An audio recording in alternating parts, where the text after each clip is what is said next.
হয় বন্ধু বান্ধৱীসকল, খুব সুন্দৰ কথা আপোনালোকে দেখিছে। ইমান কণমানি এজনে বুজি পাইছে যে গুটখা খালে মানুহৰ বেমাৰ হয়। তেওঁ টিভিত দেখিছে, বিভিন্ন দেখিছে। আগত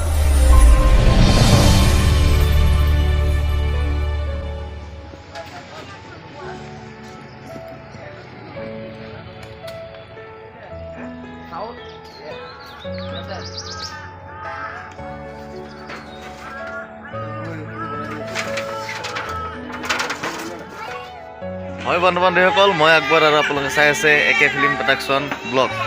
হয়, আপোনালোকে গম পায় মই বৰ্তমান উপস্থিত আছোঁ ঢকুৱাখানা ফাটৰ বিহু। আপোনালোকক কিছু পৰিৱেশ ইয়াত দেখাবলৈ চেষ্টা কৰিম। আপোনালোকে গম পাইছে ইয়াত সুন্দৰভাৱে মেলা লাগিছে দোকান। এই দোকানৰ চাই থাকোঁতে আচলতে এজনী কণমানি দেখিবলৈ পালোঁ। আপোনালোকে দেখিছে মোৰ পিছফালে কণমানিজন আছে। তেওঁ জীৱন জীৱিকাৰ কাৰণে খুব সুন্দৰভাৱে যুদ্ধ কৰিছে। তেওঁ দোকান কেনেকৈ বনাইছে আপোনাক দেখাইছিলোঁ আগতে। আপোনালোকে চাই থাকক, তেওঁৰ লগত কিছু কথা পাতিম। স্কুল গৈছা নাই তুমি? দোকানত তুমি কিমান দিনৰ পৰা কৰি আছা? তুমি ফাটৰ বিহু বুলিয়ে লগাইছা নে বেলেগ ক'ৰবাৰ দোকান কৰা?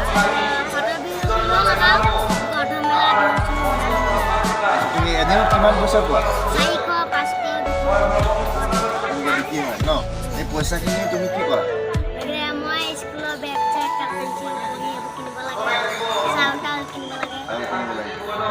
মা দেউতা আছে নাই? নিজে বনাইছে। চবতকৈ ডাঙৰ কথা, এইটো বয়সত হয়তো আমি বা ল'ৰা ছোৱালী তেওঁলোকে খেলাৰ বয়স খুব সুন্দৰ। তেওঁ জীৱন জীৱিকাৰ কাৰণে খুব সংগ্ৰাম কৰিছে।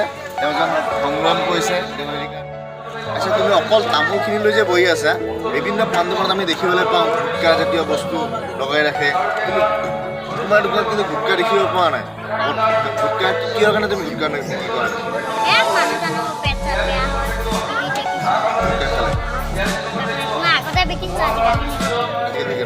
হয় বন্ধু বান্ধৱীসকল, খুব সুন্দৰ কথা আপোনালোকে দেখিছে।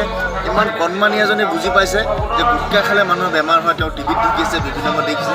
আগত বিক্ৰী কৰিছিলে মানুহৰ ক্ষতিৰ কাৰণে তেওঁ গুটখা বিক্ৰী কৰিব বন্ধ কৰিছে। খুব ডাঙৰ কথা। আজিৰ তাৰিখত আপোনালোকে গম পাইছে আমি এচাম বেমাৰ হৈছে হিচাপ নাই। ইমান সৰু কণমানি এজনে গুটখাৰ মূল্যটো কি, গুটখা খালে কি হয় তেওঁ সম্পূৰ্ণ বুজি পাইছে। এয়া কিন্তু খুব ভাল লক্ষণৰ কথা। আচ্ছা, যিয়ে নহওক তোমাৰ উজ্জ্বল ভৱিষ্যত আমি কামনা কৰিছোঁ। তুমি ভাল পদক্ষেপ লৈছা।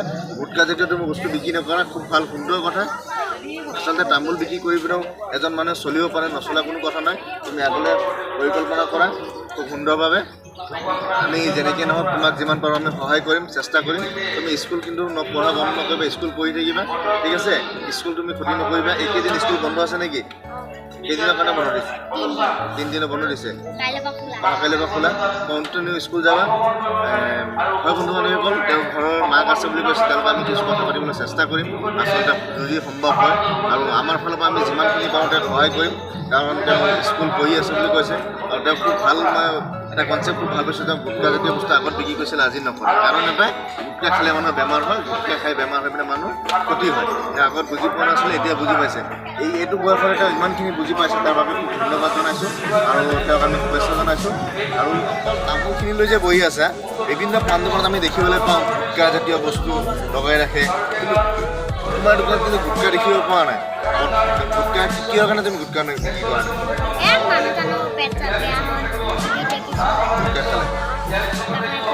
বিক্ৰী কৰা? গুটখা বিক্ৰী কৰা বন্ধ কৰিছে। খুব ডাঙৰ কথা। আজিৰ তাৰিখত আপোনালোকে গম পাইছে আমি এচাম মানুহে আমি কি কৰিছোঁ, গুটখা লৈ পিনে কি কৰিছোঁ, কিমান গুটখা আচলতে খাইছে দিনটোত, কিমান মানুহৰ বেমাৰ হৈছে হিচাপ নাই। ইমান সৰু কণমানি এজনে গুটখাৰ মূল্যটো কি, গুটখা খালে কি হয় তেওঁ সম্পূৰ্ণ বুজি পাইছে। এয়া কিন্তু খুব ভাল লক্ষণৰ কথা। আচ্ছা, যিয়ে নহওক তোমাৰ উজ্জ্বল ভৱিষ্যত আমি কামনা কৰিছোঁ। তুমি ভাল পদক্ষেপ লৈছা। গুটখা জাতীয় তুমি বস্তু বিক্ৰী নকৰা, খুব ভাল সুন্দৰ কথা। আচলতে তামোল বিক্ৰী কৰি পিনেও এজন মানুহে চলিব পাৰে, নচলা কোনো কথা নাই। তুমি আগলৈ পৰিকল্পনা কৰা খুব সুন্দৰভাৱে। আমি যেনেকৈ নহওক তোমাক যিমান পাৰোঁ আমি সহায় কৰিম, চেষ্টা কৰিম।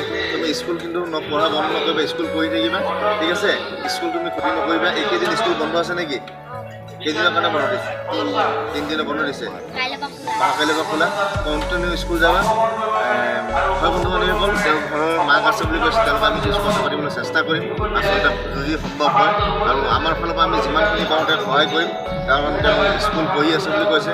আৰু তেওঁ খুব ভাল এটা কনচেপ্ট খুব ভাল পাইছোঁ যে গুটকা জাতীয় বস্তু আগত বিক্ৰী কৰিছিলে আজি নকৰে কাৰণ এটাই গুটকা খালে মানুহৰ বেমাৰ হয় গুটকা খাই বেমাৰ হৈ পিনে মানুহ ক্ষতি হয় তেওঁ আগত বুজি পোৱা নাছিলে এতিয়া বুজি পাইছে এইটো বয়সত তেওঁ ইমানখিনি বুজি পাইছে তাৰ বাবে খুব ধন্যবাদ জনাইছোঁ আৰু তেওঁক আমি শুভেচ্ছা জনাইছোঁ আৰু যদিহে সম্ভৱ হয় আমি অসমবাসী ৰাইজক অসম চৰকাৰক আমি অনুৰোধ জনাম তেওঁ যাতে কিবা পঢ়িবৰ কাৰণে তেওঁ আগুৱাই যাবৰ কাৰণে চেষ্টা কৰে আমি আমাৰ ফালৰ পৰা আমি যিমানখিনি পাৰোঁ কৰিম তাকে ধন্যবাদ জয় অসম।